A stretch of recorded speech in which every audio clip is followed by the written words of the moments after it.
I've got a good feeling about this place, I told him. Serious potential. He looked at me for a moment, then reached over, squeezing my shoulder. You know what? He said. You're one awesome girl. His phone buzzed again, but this time neither of us looked at it. And back in Westcott, another awesome girl sat texting or calling, wondering why on earth her boyfriend, the one who was so charming but just couldn't commit, wasn't returning her calls or messages. Maybe he was in the shower, or forgot his phone again. Or maybe he was sitting in a restaurant in a town hundreds of miles away with his daughter, about to start their lives all over again. A few minutes later, Tracy returned with the guacamole and salad, plunking them down between us on the table. Calamari will be another minute, she informed us. You guys need anything else right now? My dad looked across at me, and despite myself, I felt a twinge of fatigue, thinking of doing this all again. But I'd made my decision 2 years ago. To stay or go.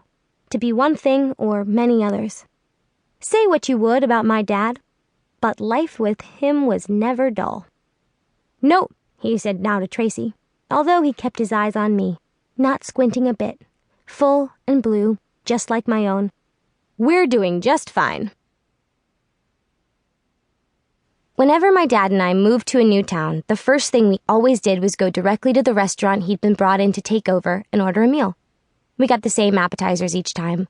Guacamole if it was a Mexican place, calamari for the Italian joints, and a simple green salad, regardless.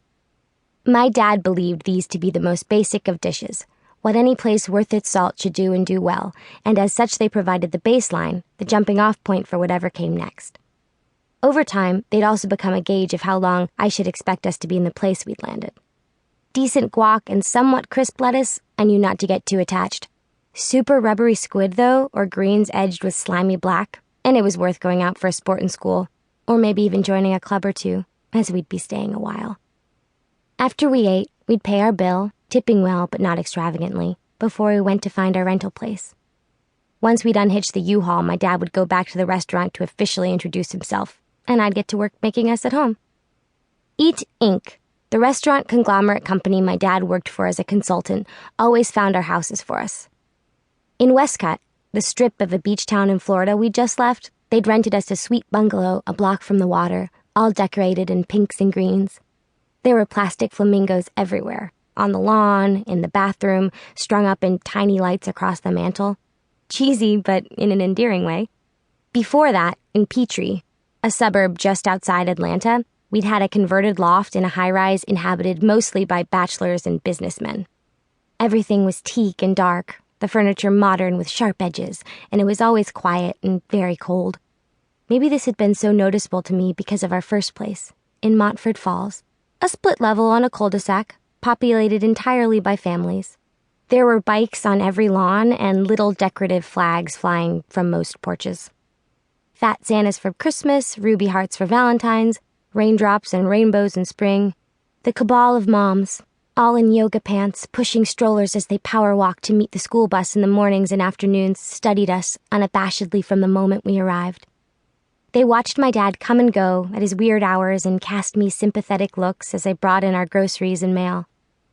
I'd known already, very well, that I was no longer part of what was considered a traditional family unit, but their stares confirmed it, just in case I'd missed the memo.